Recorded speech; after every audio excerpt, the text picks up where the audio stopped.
Hai kaula muda, kembali lagi di Today Podcast, Teenagers on Drugs Abuse Youthful Podcast bareng aku Arik Atala. Dan sekarang di sebelah aku udah ada orang tua yang sangat sayang dengan anaknya. Kita sambut Abdel Akhria. Yeay, alhamdulillah akhirnya ketemu sama Arik juga. Iya, aku juga seneng ketemu. Iya. Gimana Om kabar Om? Alhamdulillah sehat. Arik gimana sehat? Baik juga Om. Alhamdulillah. Walafiat. Walafiat. Memang harus sehat tuh sehat aja nggak cukup tapi harus afiat katanya. Memang sekarang juga lagi pandemi jadi harus selalu sehat ya Om. Benar, harus meningkatkan imun, iman dan imin. Imin siapa ya? Imin siapa? Aduh, gimana Om? Belakangannya udah sibuk apa Om? Lagi sibuk apa? Kayaknya udah hampir 50% kembali seperti normalnya kegiatan. Udah mulai ada syuting-syuting di TV, pakai protokol kesehatan. Pastinya. Tapi ya. Terus di rumah juga udah lumayan rutin syuting-syuting buat YouTube gitu. Buat YouTube ya? Jadi kegiatan lebih banyak di rumah sih sekarang. Wawacanda, no debat. Yoi, Nonton aku. wacana no debat. Makan juga no debat. Iya, kalau- Ada bubur, udah nyobain belum? Bubur palapa. Wah, baru tahu tuh Om. Bubur yang paling enak sedunia yang fana, no debat. Ada ketoprak Om, cobek payono nih di Cinere. No debat, enak juga Om. Enak beneran. Beneran Om, nanti aku kirimin deh Om. Wah, dulu waktu Om diet keto, makannya itu terus kan diet keto harus makan ketoprak. Kalau diet mayo tuh mayoritas gagal, ya. Kirain diet mayo, diet mayones Om. Enggak, diet mayoritas gagal, ya. Oke, siap. Kita langsung aja nih Om, langsung Ya. ke segmen narkoba. Wah. Jadi, gimana Om? Kalau menurut Om itu, dalam perspektif Om aja ya, narkoba itu apa sih Om? Narkoba itu kan narkotika dan zat-zat berbahaya sebenarnya ya. Betul, Om. Narkotika itu narkoba itu ada yang zat psikotropika sama yang narkotika. Ya. Tapi sebenarnya zat-zat ini adalah zat-zat yang ada gunanya. Oh gitu ya? Jadi ada gunanya. Ada gitu. gunanya, Om. Tapi begitu disalahgunakan, itu akan berefek buruk buat yang make. Maka disebutnya penyalahgunaan narkoba gitu. Narkoba, misal dari narkotika, misalnya heroin gitu. Heroin itu ada gunanya gitu karena dia sebagai painkiller. Jadi kalau untuk obat bius atau ngeredain rasa sakit, itu boleh dimasukin ke dalam tubuh. Di film-film misalnya kalau lagi perang terus ada kena tembak, disuntikin morfin supaya dia bisa nggak ngerasa sakit, itu boleh. Itu boleh ya? Tapi begitu ada orang lagi sehat terus disuntikin zat itu, nah itu yang disebut penyalahgunaan. Nah, itu yang nggak benar. Nggak benar ya? Karena efeknya jauh lebih merusak dibanding manfaatnya gitu. Sama untuk beberapa zat yang lain juga gunanya ada, tapi begitu disalahgunakan, nah itu yang jadi masalah. Iya. Gitu. Seperti aku pernah lihat video nih Om, ada kakek-kakek udah menderita Alzheimer. Cara untuk menyembuhkannya itu memakai marijuana Om, jadi digesek gitu di mulutnya. Iya.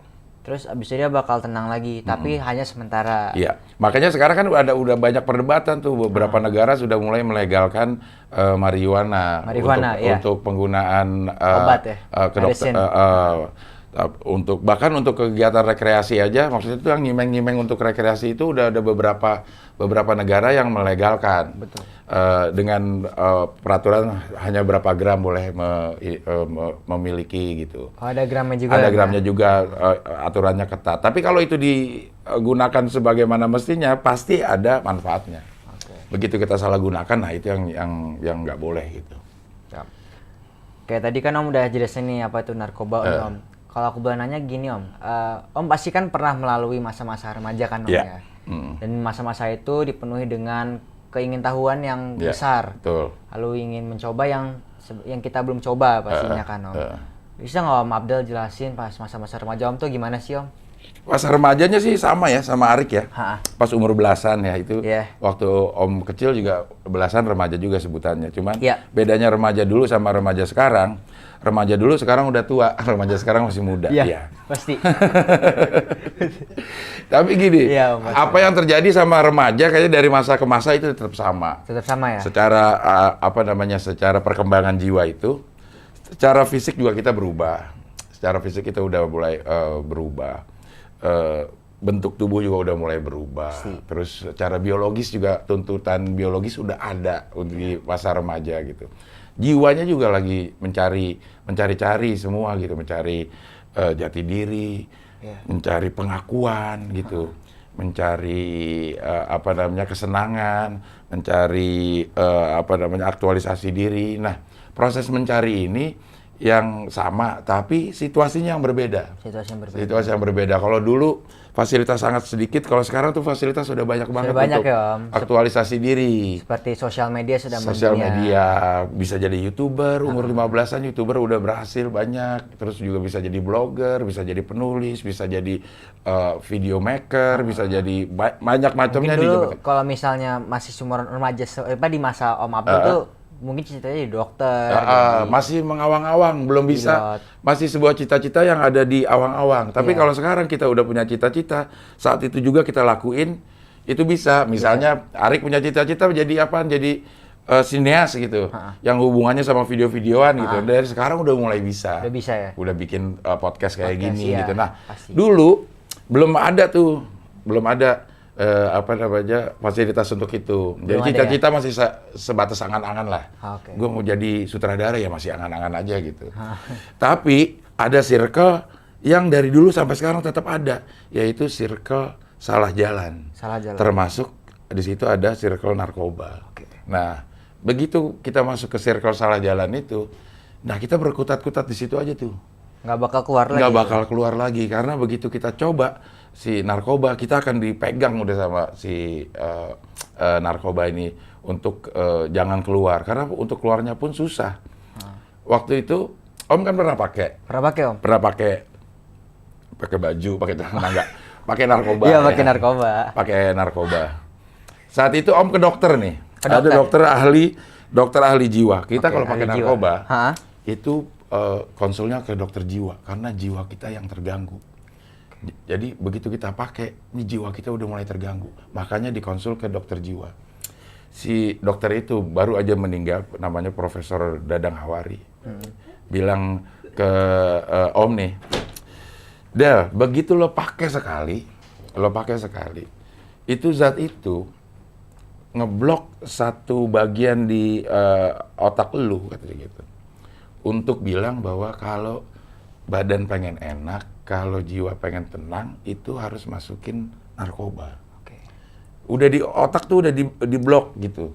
Udah di blok. Kalau mau keluarin si endorfin, si dopamin ya, zat-zat yang bisa bikin kita happy gitu. Nah, itu harus di trigger oleh masuknya narkoba gitu. Jadi apapun yang masuk selain narkoba itu tidak bisa bikin dopamin dan endorfin keluar. Nah, itu jahatnya gitu. Jahatnya ya. Iya, secara secara biologis memang itu juga pengaruh dan akhirnya mempengaruhi jiwa kita. Kan kita semua ini walaupun jiwa nggak kelihatan tuh, tapi semua saling berkaitan. Betul, Om. Iya, di jantung kita, di otak kita, sehingga semuanya. Misalnya otak kita pengen perintahin kita untuk lihat gitu ke mata, tapi pada saat yang bersamaan fungsi jantung kita nggak kuat memompa darah ke mata, akhirnya nggak clear ini kita gitu. Jadi semuanya berpengaruh. Nah, begitu otak kita dimasukin zat itu, perintahnya pun aja udah ngaco gitu, perintah ke tubuhnya udah ngaco, sehingga metabolismenya juga jadi ngaco semua gitu. Pasti, begitu masuk. Nah, itu bahayanya narkoba, sehingga disebutnya sebagai zat adiktif, zat yang nagih. Nagih itu adalah bukan sekedar kepengen, nagihnya sesuatu yang harus dimasukin kalau pengen mendapatkan sesuatu gitu. Itu udah nagih yang udah ada. Misalnya kita pengen bakso, aduh pengen banget nih bakso, tapi begitu nggak makan bakso ya nggak apa-apa. Itu nagih yang terendah. Itu nagih terendah ya? Begitu nagih yang udah tinggi itu, aduh gue pengen makan bakso tapi nggak kesampean, badan kita keringetan. Nah, itu sakau tuh. Sakau. Itu yang disebut sakau, nagih yang ada efeknya gitu. Yang ada efeknya. Nagih makan bakso tapi kita nggak masukin bakso, ya nggak apa-apa. Cuman kepengen doang gitu. Narkoba, begitu kita nagih dan kita nggak masukin zat itu ke tubuh, itu akan bereaksi, kita sakit. Sakau putau misalnya. Pada saat yang bersamaan, putau itu kalau lagi nagih, itu seluruh lubang di tubuh kita itu akan mengeluarkan cairan. Pori-pori nih. itu keluar keringat. Keringat semua tuh? Iya, ini dalam kondisi biasa ya. Pori-pori akan mengeluarkan keringat. Hidung tuh akan meler ingus kita. Dari mulut kita akan muntah. Dari mata kita akan keluar air mata. Gitu. Dari belakang kita jadi diare. Jadi susah mengontrol buang air kecil. Bisa kapan aja kita nggak tahu bisa keluar. Itu kalau lagi sakau. Itu lagi sakau tuh? Dan itu berbarengan ditambah sakit ngilu sengilu-ngilunya, ngilu badan gitu. Biasanya gini Om, sakau ya? Ya, menggigil. Menggigil kan? Menggigil, tapi keringetan. Keringetan Tapi keringetan, gitu. Lapar, segala macam, pengen makan, tapi gitu, kita masukin nih makanan, itu akan dikeluarin lagi muntah. Karena kata tubuh bukan ini yang gue pengen, gitu. Lo harus masukin heroin supaya normal, gitu. Jadi apapun yang dimasukin akan dikeluarin lagi sama tubuh. Masukin air putih aja, itu akan muntah lagi. Bisa juga ya? Air putih bisa air putih lagi? Bisa muntah lagi karena menurut tubuh bukan ini yang dimauin. Yang dimauin, bukan zat ini yang dimauin. Sebegitu gilanya gitu, merusak metabolisme tubuh. Nah, itu yang membuat orang mau melakukan apa aja supaya dapat si putau. Supaya hal-hal itu nggak dirasain. Ya. Hingga akhirnya pada saat titik tertentu, orang yang pakai putau itu bukan lagi untuk mabok, bukan lagi untuk enak-enakan, tapi untuk normalin dirinya. Supaya nggak sakit. Dan itu berulang-ulang bertahun-tahun merusak sendi-sendi kehidupan semua gitu. Kalau lagi sakit kan kita nggak bisa kerja. Iya, kalau lagi sakit kita emosi, ngomong sama orang tua juga ngebentak. Iya. Jadi pada saat yang bersamaan, saat lo jadi jangki, lo ketagihan, rusak semua nih, sama orang tua jadi durhaka, dosanya double-double. Iya. Dosanya double-double. Udah memakai hal yang yang dilarang. Dilarang, haram nih, dosa haram. Nih. Dibilangin sama orang tua ngelawan, dosa lagi. Iya. Sholat, boro-boro sholat, orang kena air aja ketakutan. Oh iya. Kayak dinginan, nggak bisa ini, dosa lagi. Jadi berarti nggak cuma satu aja dosanya ya? Iya, kalau kita mau pakai pendekatan agama ya, begitu lo pakai nih narkoba, begitu lo sakau, udah dosanya bereret nih. Makainya udah dosa. Ditegur orang tua marah, gitu, dosa lagi. Sholatnya enggak, dosa lagi. Ngumpat terus segala macam, dosa lagi. Sampai ada yang nyolong, dosa lagi. Oh iya, kalau nyolong buat ini kan, buat beli narkobanya. Iya, kan? buat beli narkoba, udah dosa lagi. Dosa lagi. Jadi banyak nih kalau mau dihitung dosa ya. Kalau mau dihitung dosa nih, sekali lo pakai tuh dosanya bereret. Semua dosa akan lo bikin. Iya. Akan lo bikin. Makanya jangan dicoba-coba. Ada quotes di situ tuh, Rick, di ruangan itu, if you never try, you never know. If you never try, you never. Ini dikasih gitu. If you never try, you never know. Ini nggak berlaku buat narkoba. Setuju Om. Ini jangan ditempel ini di tempat BD narkoba, jangan.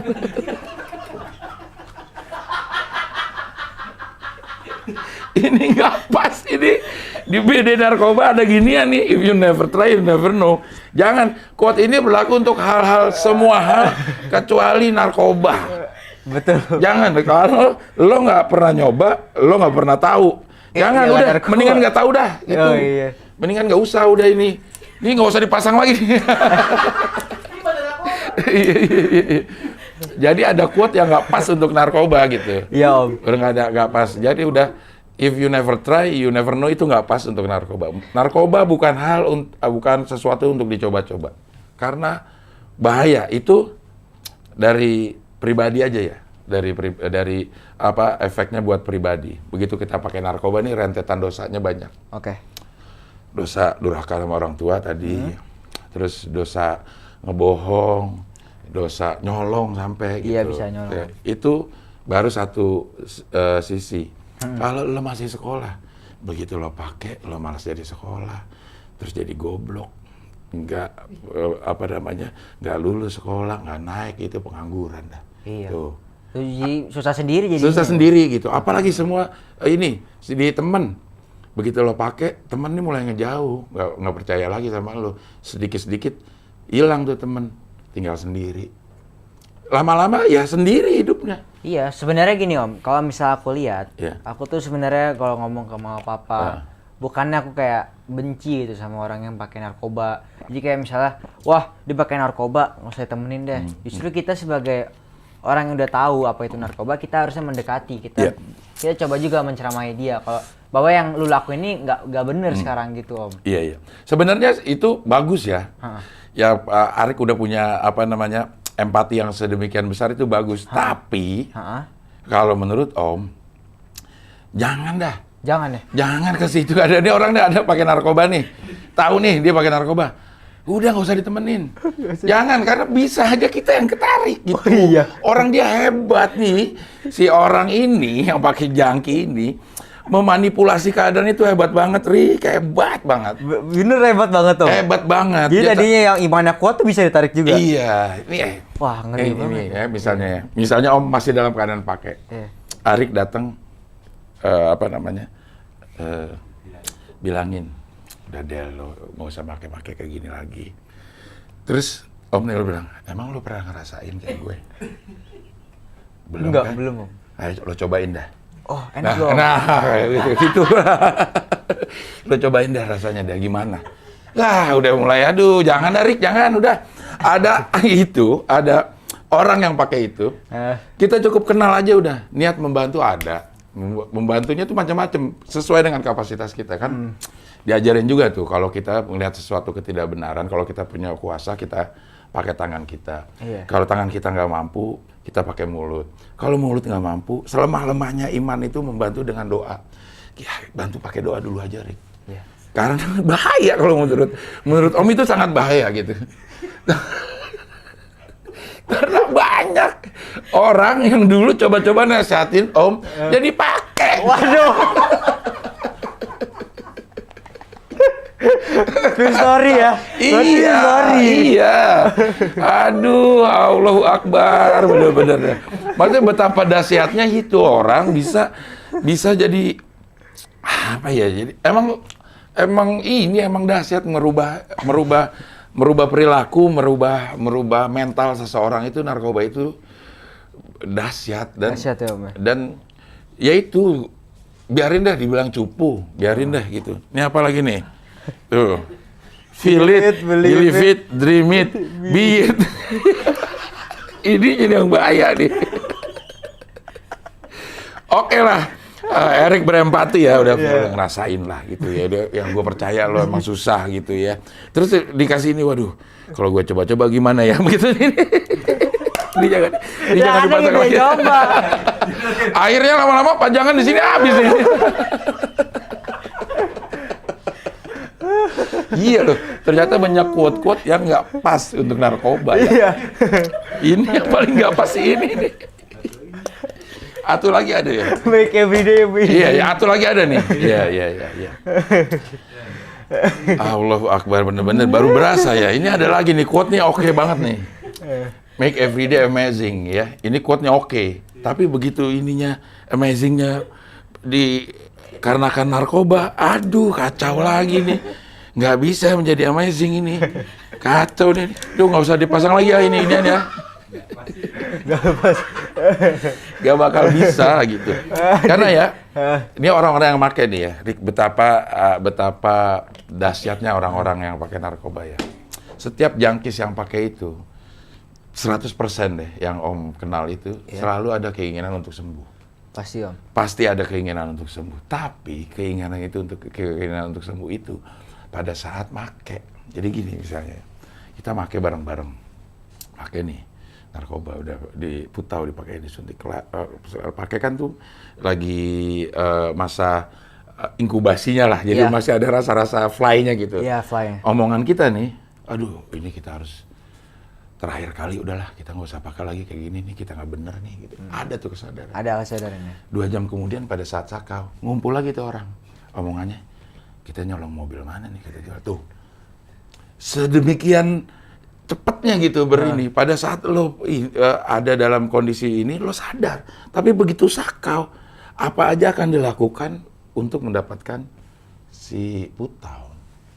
Jadi bahaya. Bahaya banget. Jangan dicoba-coba. Ini bukan hal yang untuk dicoba-coba. Omong-ngomong gini sebenarnya ada dilema loh, Rik. Ngomongin Om pernah pakai ke ini. Jadi ada orang yang mungkin nanti ngeliat di satu sisi, gue pakai aja dah, si Abdul masih bisa hidup tuh, pakai. Iya. gitu. Oh, Kalau lihat dari situ ya. Kalau dari situ ya. Lihat dari sisi itu. Tapi di sisi lain, Om pengen kasih tahu buat yang udah pakai, yang lagi terjerat, harapan hidup masih ada. Kadang-kadang kita pada saat make, kita udah putus asa, aduh hidup gue udah nggak berguna.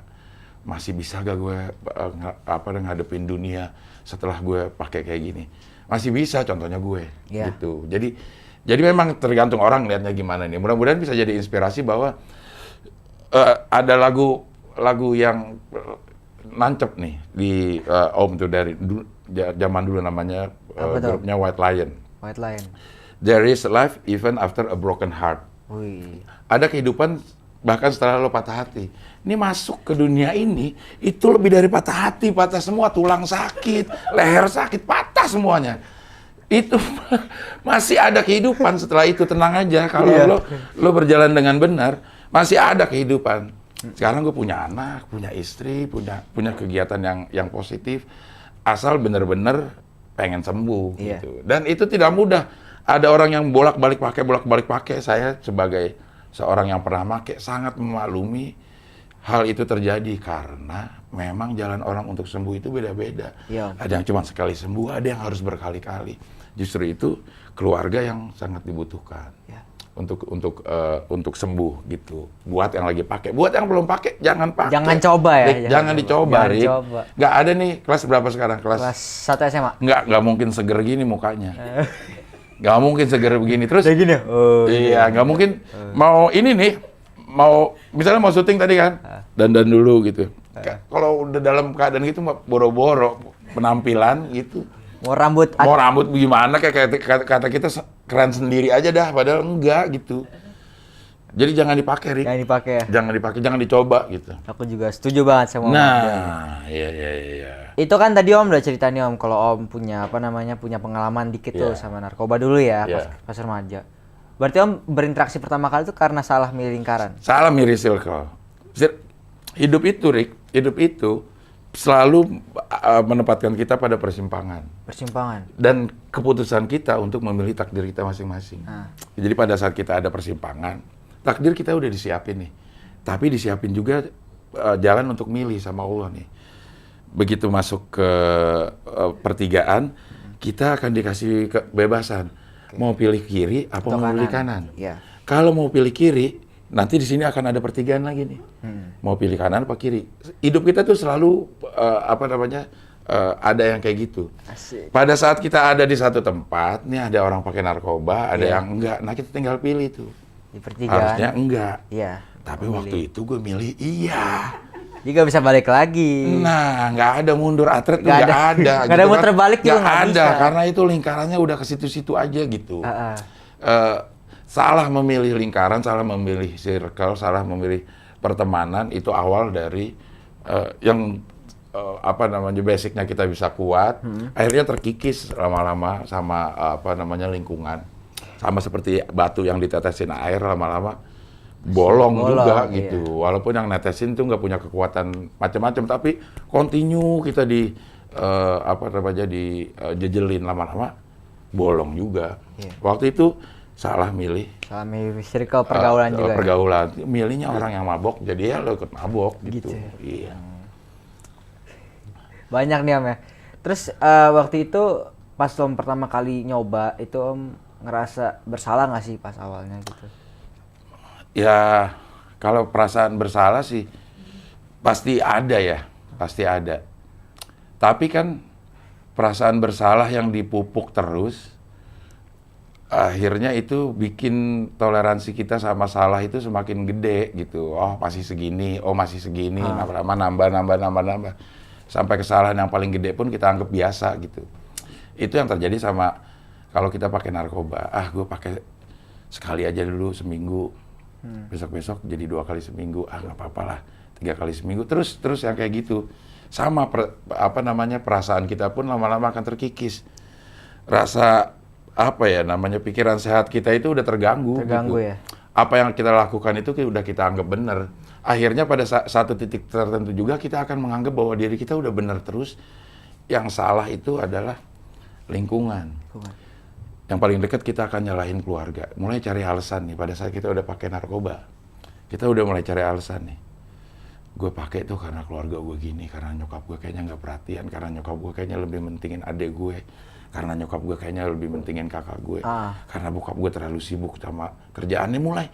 Mulai cari alasan yang aneh-aneh, yang aneh-aneh, nggak make sense. Nggak make sense. Justru masalah itu terjadi begitu lo pakai. Hubungan sama orang tua, hubungan sama ibu, sama adik, sama kakak, sama bokap, itu akan rusak gara-gara pakai narkoba. Tapi keluar lo akan bilang, ini gue pakai gara-gara keluarga gue kayak begini. Udah mengada-ada gitu. Perasaan bersalah ada, tapi lama-lama justru yang adalah proses pembenaran. Bukan ngakuin salah, tapi cari pembenaran terhadap apa yang kita lakukan. Gitu. Itu yang bahaya. Bahaya sekali. Bahaya sekali karena itu akan menjadi modal kita ngadepin segala sesuatu.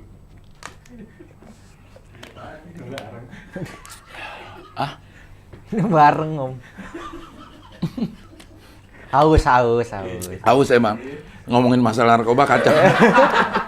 Terbakar.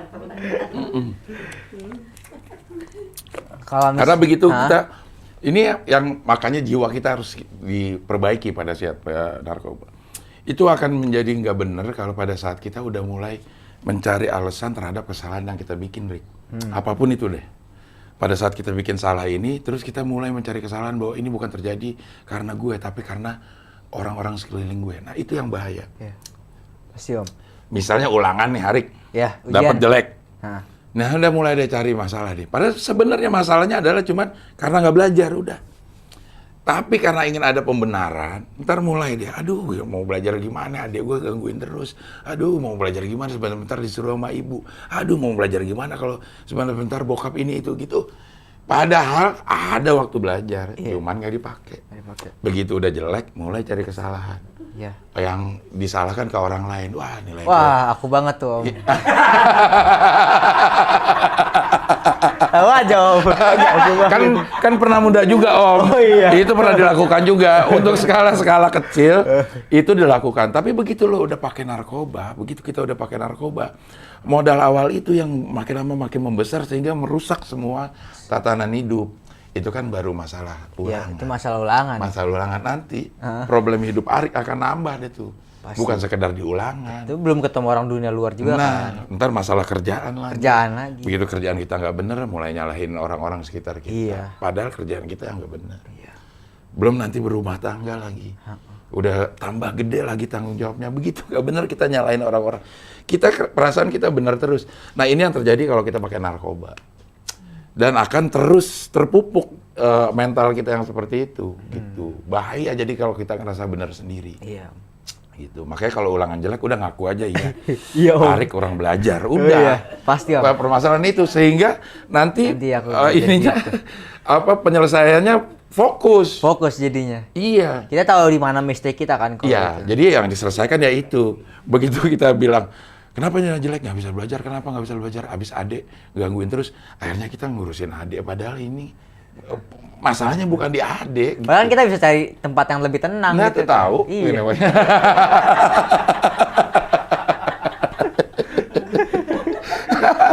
bahaya. Dan itu terpupuk kalau kita pakai narkoba. Jadi jangan dipakai. Itu Om pas pakai narkoba ada nggak Om Om tadi kan bilang katanya Om salah milih lingkaran. Iya. Om juga pakai dari tahun berapa Maaf?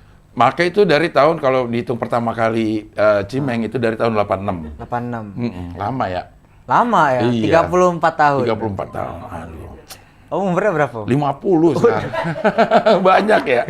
Tapi Tuan bapak saya Om, tuan bapak saya. Tapi biarpun Om udah 50 karena penampilan jiwa masih muda, jadi orang-orang nyangkain masih sekitar 49. Saya kira 51 Om. Iya. Tahun 86. 86 mulai pakai. Nah ini siaulnya lagi nih. Maksudnya ini untuk beberapa orang gitu, pinter banget menyembunyikan kejangkisannya gitu. Jadi pada saat Om pakai, Om itu selalu berusaha untuk mengelabuhi seluruh circle gitu. Circle keluarga lah gitu. Misalnya pakai nih, tapi Om selalu coba sekolahnya berprestasi. Untuk nutupin nih, nggak apa-apa si Abdel sekolahnya bagus tuh. Iya. SD, SMP, SMA sampai kuliah dapat di sekolahan bagus semua. Favorit gitu. ya, Om? Ya? Favorit semua gitu. Kerja selesai kuliah, kerja bagus juga tempat kerjaannya. Jadi orang nggak nyangka bahwa Abdel ini pakai gitu. Sampai keluarga juga nggak nyangka. Waktu itu berarti Om istilahnya bersandiwara ya? Iya, bersandiwara. Apa namanya? Di depannya baik, di belakangnya tidak diketahui. Gitu bermuka dua. Iya. Kesini lain, kesini lain, kesini lain, kesini lain, kesini lain. Bagai ular berkepala 3. 5 dong. 5. Kan lain. 5 sisi tadi ya? Iya, ada 5. Iya gitu. Jadi Om cuma bisa bayangin nih, ini. Aduh, kalau aja dulu kemampuan berpikir itu nggak digunakan untuk hal-hal negatif, mungkin kehidupan akan jauh lebih baik gitu, lebih enak, lebih mudah tanpa harus tergelincir dulu gitu. Tapi ya penyesalan memang selalu datang belakangan. Betul. Karena kalau depanan itu pendaftaran. Tapi ada loh, penyesalan yang datang duluan ada loh. Orang kan bilang kan penyesalan itu selalu datang belakangan kan? Ya itu nggak benar juga. Itu penyesalan ada yang datang duluan. Jadi kayak apa Tom yang datang waktu duluan? Itu Om janjian nih sama teman Om. Jam 10 pagi. Ketemu di satu tempat. Tapi Om datang jam 9 udah nyampe. Jadi belum ada orang. Terus Om bilang, aduh nyesel gue datang duluan. Tuh, nyesel datang duluan. Masih sepi. Sama sih Om, aku juga kadang kalau misalnya pengen makan, ada dua, aku kan orangnya kadang suka milih, susah milih kan. Mau yang ini apa yang ini ya? Antara makan yang ini, nggak enak yang ini. Tadi makan yang ini, tiba-tiba nyesel nggak makan yang ini, gitu. Iya, jadinya makan? Yang ini, iya Iya makan yang ini jadi. Iya, tetap makan yang ini ya. Iya. Minum lagi. Iya. Aus. Aduh. Iya.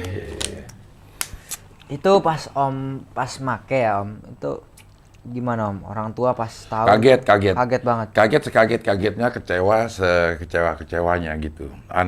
Keluarga tuh sangat kecewa gitu karena taunya Abdel ini anak yang baik-baik aja gitu. Iya.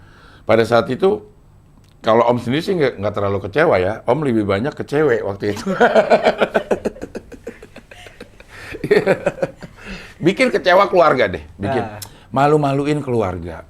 Itu one whole family, bukan cuma one whole family. Semua dong semuanya. Karena nih, Rick, Om itu pernah digebukin sama seluruh keluarga. Kenapa Om? Karena pakai narkoba. Karena udah nggak tahannya ngeliat kelakuan si Abdel nih. Digebukin sama semua. Waduh. Sama semua nih Om 8, 3 laki-laki termasuk Om. Iya. Gitu. Yang 2 nih abang ini mukulin kayak orang berantem, Rick. Mukulin Om Abdel? Iya. Mukulin sampai orang berantem. Terus yang lain tuh kakak-kakak tuh ada yang namparin, ada yang nyekek, ada yang ini. Karena udah nggak tahan sama kelakuan Om waktu itu. Tapi sialannya narkoba bisa memutar memutar balikan fakta. Pada saat itu Om berpikirnya, aduh keluarga gue gokil ya, begini banget, nggak ada apa sayangnya sama gue, pada tega gitu. Padahal kenyataannya begitu kita lihat di zoom out gitu, iya kelakuan Abdel ini yang nggak benar sehingga keluarganya akan seperti itu. Mungkin harus digituin dulu supaya jadi sadar gitu. Harus dikepentok dulu supaya jadi sadar gitu ya. Bener, Om. Tapi pada saat yang bersamaan mikirnya, aduh gila keluarga gua kejem banget sampai digebukin sama semua gitu. Ditontonin sekampung, Rick. Waduh. Di kampung itu. Kirain tadi aku awal kira Om Abdel digebukin warga. Di rumah. Digebukin warga. Keluarga.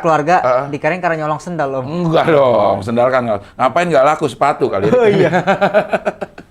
Ditontonin, Rick. Ditontonin sama orang karena itu di jalanan Berarti memang aku aja walaupun belum ada pas saat itu ya, aku udah bisa nilai juga. Berarti emang keluarga Om tuh kecewa banget gitu. Kecewa banget gitu sama kelakuannya gitu. Tapi pada saat yang bersamaan juga di situasi yang seperti itu begitu Om bilang Om pengen sembuh, apa yang harus dilakukan? Keluarga support semua.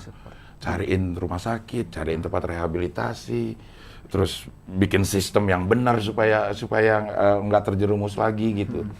Dan itu berulang-ulang, berkali-kali dikecewakan, begitu udah dimasukin rehab, keluar pakai lagi. Begitu lagi. Keluar rehab masih pakai lagi? Pakai lagi, Rick. Rehab, keluar pakai lagi. Masuk berarti, maaf Om, berarti nggak semua orang yang direhab itu langsung sembuh dari narkoba? Nggak langsung sembuh. Okay. Kan rehab atau detox itu bikin orang nggak pakai ya selama ada di rehab itu aja. Sedangkan ujian sebenarnya adalah saat kita keluar dari rehab. Makanya ada dalam penyembuhan narkoba itu, ada yang namanya detox, ada yang namanya rehab, ada yang namanya aftercare. Aftercare. Detox itu kita bersihin racun di dalam tubuh. Rehab itu kita ngisi asupan-asupan jiwa rohani. Maka di rehab itu macam-macam ininya, metodenya. Ada yang secara religi, yang di pesantren, misalnya di agama lain juga ada tempatnya gitu. Diisi jiwa kita. Di aftercare ini yang paling penting dan ini yang nggak dijalankan di Indonesia menurut Om. Jadi orang tuh bolak-balik pakai gitu. Aftercare ini adalah menjaga supaya apa yang dilakukan di rehab tetap dilakukan di kehidupan sehari-hari. Nah ini yang banyak nggak terjadi. Jadi pakai lagi gitu. Karena banyak yang pikir nih Om, ketika di rehab itu langsung membaik. Iya. Setelah di rehab. Recovery ya. Recovery itu. Pemulihan itu. Kalau di penyakit lain itu bisa ada kata sembuh, ada sembuh. Kalau kita jangkis nggak ada kata sembuh. Recovery itu a lifetime process. Selama hidup lo itu recovering, nggak ada selalu present continuous tense, nggak ada past tense. Recovered itu nggak ada gitu. Itu recovering terus. Lo akan recovered begitu lo mati dalam keadaan clean. Nah, baru itu sembuh. Itu baru sembuh. Itu baru sembuh namanya. Karena kemungkinan di semua jalan itu kita akan pakai lagi, relapse lagi. Jadi apapun yang kita terima itu harus dilakukan selama hidup. Recovering, jadi yang tidak ada recovered sama sekali. Jadi tidak ada kata misalnya batuk selesai hilang sembuh. Kalau narkoba nggak ada tuh sembuh.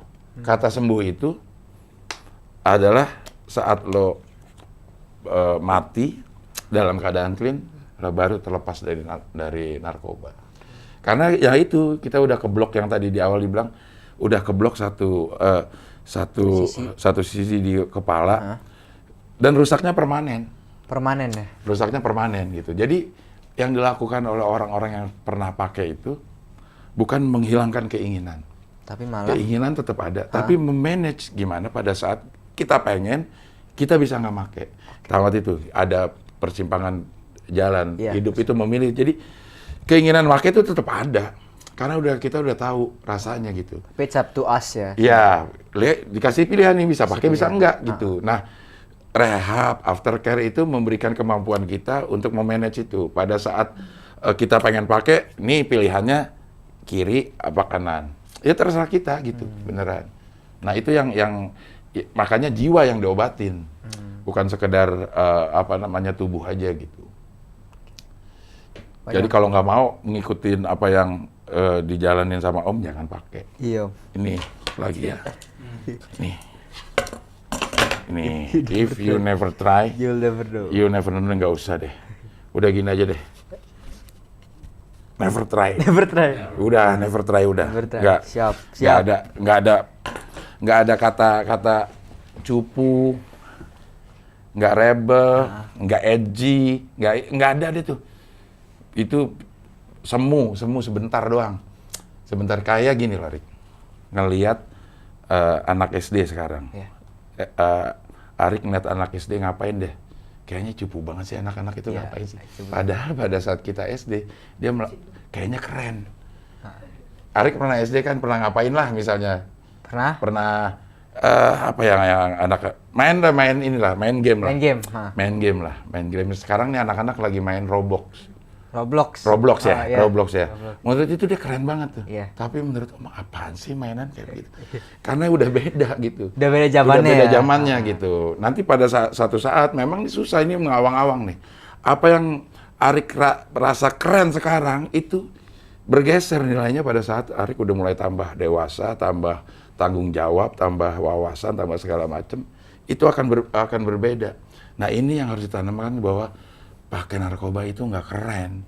Karena orang banyak kepleset, kayaknya kalau pakai narkoba itu keren, rebel lah gitulah gitu, apa namanya,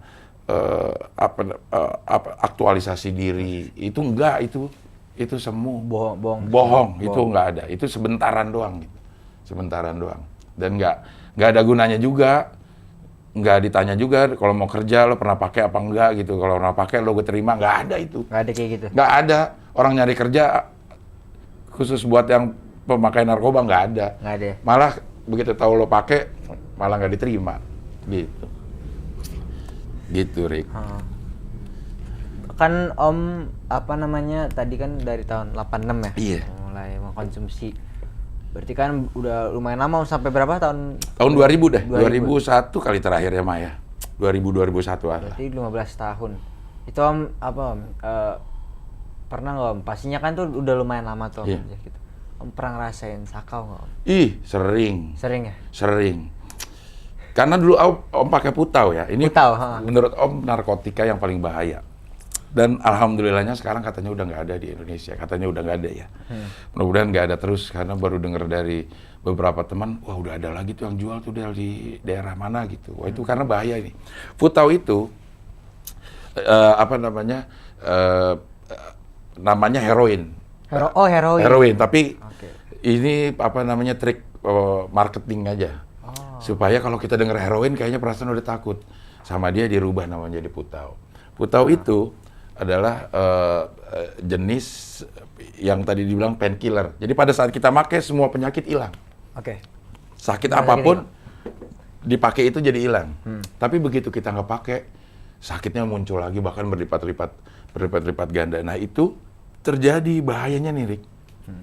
Kita pakai sekali, 2 kali, 3 kali, kita pakai 3 kali aja, udah masuk tuh, kita udah bisa sakau, udah nagih.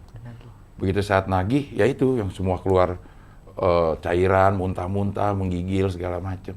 Dan itu jaraknya, Om pernah nyampe pada jarak pakai sekarang, pakai jam 7, jam 9 sakau lagi.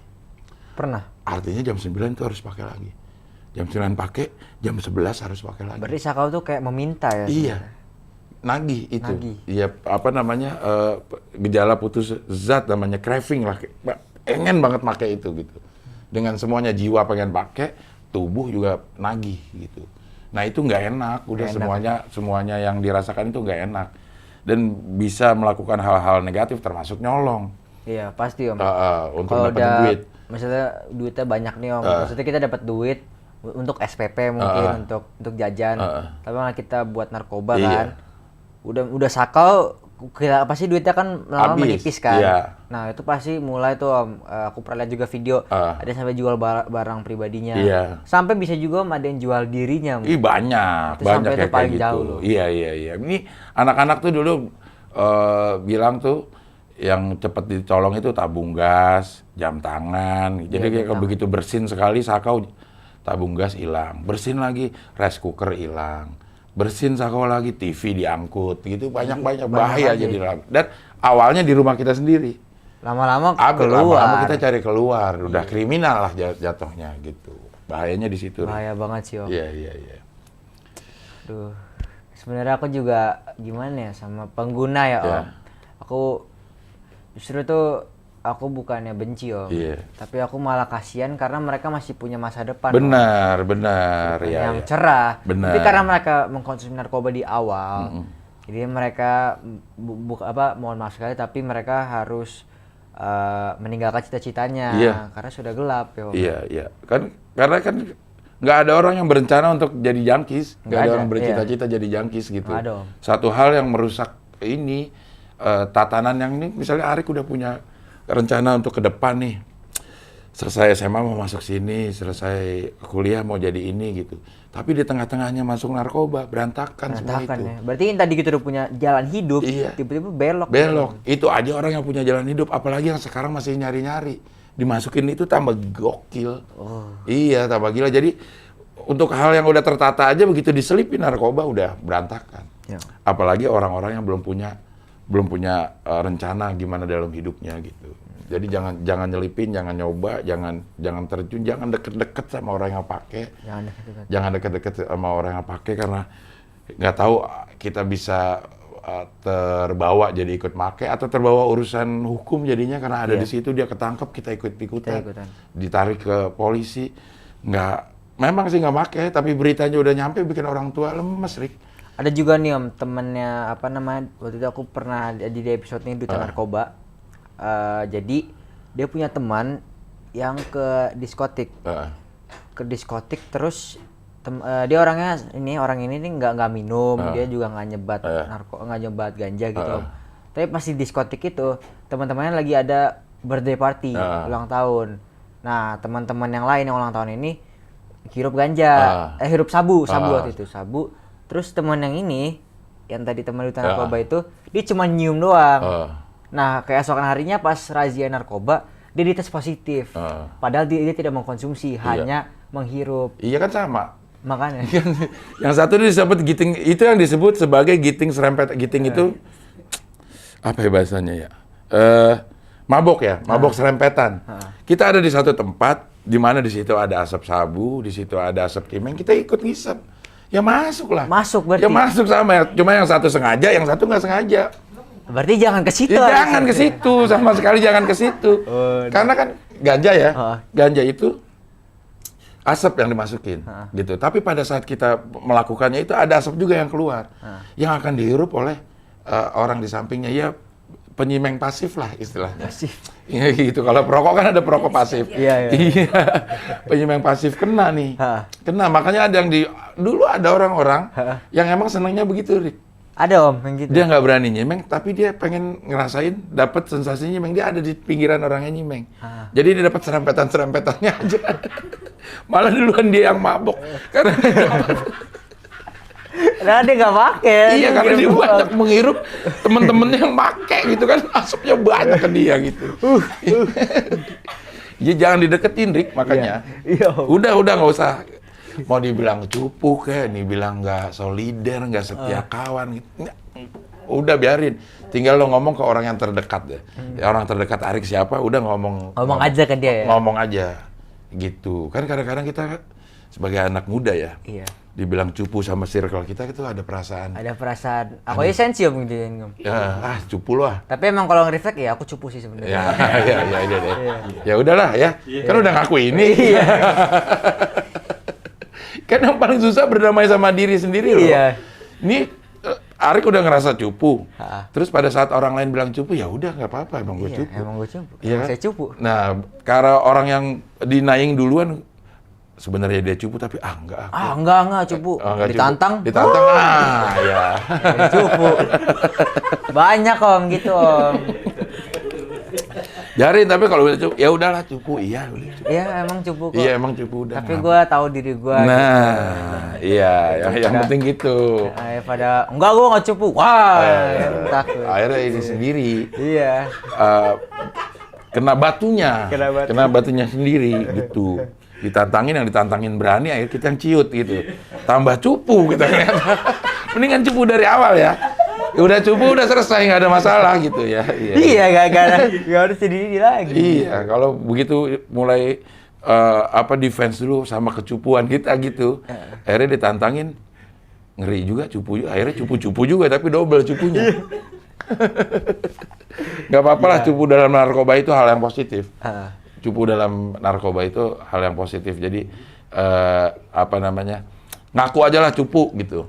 Sampai sekarang Om nggak berani ketemu sama orang yang pernah pakai bareng sama Om. Karena Om takut terpengaruh. Karena gue cupu. Gue nggak punya kemampuan yang sebegitu besar untuk menolak pada saat ngeliat orang lain pakai. Jadi ya udahlah, nggak usah sama sekali nggak usah pergi ke tempat-tempat yang seperti itu gitu. Berarti Om setelah berhenti dari pakai narkoba, tapi Om pernah nggak sih Om nge-approach teman-teman Om yang make gitu? Jangan.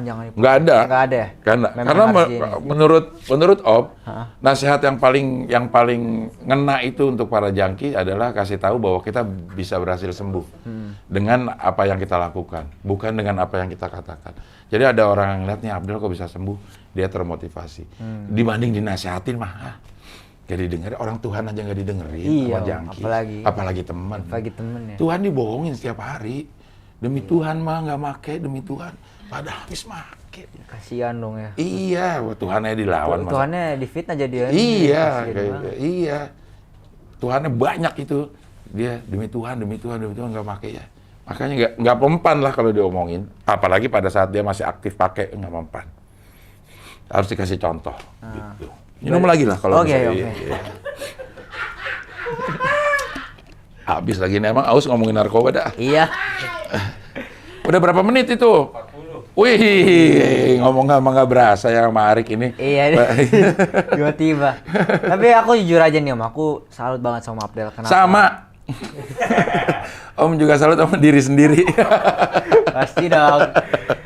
Yang penting tuh orang yang udah tahu kesalahannya kalau pakai narkoba itu salah, dia udah berani berubah, udah berani speak up, itu aku bangga banget. Karena dia tahu di mana titik kesalahan dia, terus dia mau berubah. Ya cuma ya itu ya, untuk yang nonton jangan dilihat bahwa pakai aja narkoba nanti juga bisa kayak Abdel hidupnya. Waduh. Jangan kayak gitu, maksudnya bisa sembuh gitu. Iya, bisa sembuh. Jadi coba-coba ini buat yang masih pakai, buat teman-teman yang ngerasa hidupnya udah di ujung karena udah terlibat narkoba. Iya. Masih ada harapan hidup lah. Masih ada harapan hidup, masih ada harapan berhasil. Karena Om juga melakukan itu. Om itu hidupnya di riset pada umur 33 tahun. Jadi 0 sampai 33 tahun segala pencapaian Om tuh baru hilang. Mulai hidup lagi dari 0, nggak punya teman, nggak punya kerjaan, nggak punya apa-apa. Mulai dari 33 tahun. Setelah itu dia jalan sampai sekarang nih. Jadi hidup Om itu ya efektif 17 tahun terakhir ini hidup yang benar gitu. Alhamdulillah ya. Alhamdulillah masih bisa. Jadi pada saat lo ngerasa udah ketuaan untuk tobat, nggak ada waktu, nggak ada waktu terlambat untuk bertobat gitu. Jadi tobat aja. Narkoba itu bisa sembuh dengan, ini kata Prof. Dadang Hawari lagi nih, berobat dan bertobat. Cuman tobat doang nggak berobat, badan lo payah. Lo cuman berobat doang, badan kuat tapi nggak tobat, jiwa lo nggak sembuh-sembuh. Jadi harus dua nih, berobat dan bertobat. Emang keren Prof. Dadang itu bikin ini. Iya, saya juga salut Om. Iya, sama diri sendiri. Sama diri sendiri, sama Pak Profesor Dadang juga. Iya. Mungkin nih terakhir nih Om ya. Karena nih kita udah nonton nih kalau muda Om Adang Om, saran dan pesan yang Om bisa sampaikan ke mereka. Udah deh nih, ini aja sarannya ya. Oke, gimana Om? Nih. Udah. Never try. Drugs. Udah never try ini. Jangan pernah nyoba gitu. Karena rentetan ke malapetaka itu dari awal kita nyoba-nyoba gitu. Jangan kecil hati dibilang cupu, jangan kecil hati dibilang kuper, jangan kecil hati dibilang culun selama itu menyangkut narkoba. Ya. Nggak usah lah. Nggak usah. Lo nggak bisa basket dibilang culun jadi kepengenan untuk ngebasket, oke. Keren. Lo dibilang cupu karena lo kagak nggak bisa ngeband, ya lo berusaha lo untuk ngeband. Tapi begitu lo dibilang cupu karena nggak pakai narkoba, udah cuekin. Cuekin ya? Emang gue cupu. Gitu. Udah selesai, udah hidup. Salah satu masalah hidup selesai, nggak pakai narkoba. Karena begitu pakai narkoba, masalah hidup yang lain akan muncul gitu. Dan bukan berdampak buat kita doang, buat orang tua, buat orang-orang yang kita sayangi itu akan merasakan juga kehancuran hidupnya gitu. Jadi jangan coba-coba narkoba. Tuh kalau muda ya, berarti tadi Om Abdul udah ngomong bahwa sebenarnya narkoba itu enak di awal tapi nggak enak di akhir. Iya, betul. Memang awalnya doang yang enak tapi lama-lama malah merugikan diri sendiri dan juga bisa merugikan society sekitar ya Om ya. Betul. Aku banyak belajar banget nih dari Om apa yang awalnya mengkonsumsi narkoba sampai sekarang sukses jadi. Amin. Mudah-mudahan sukses terus ya. Iya, aku doain Om yang terbaik. Amin ya Allah. Dan terima kasih untuk waktunya Om. Sama-sama Rik, terima kasih. And kalau muda, terima kasih for watching this video. And don't forget to subscribe dan tunggu for the next episode. Bye-bye. Bye.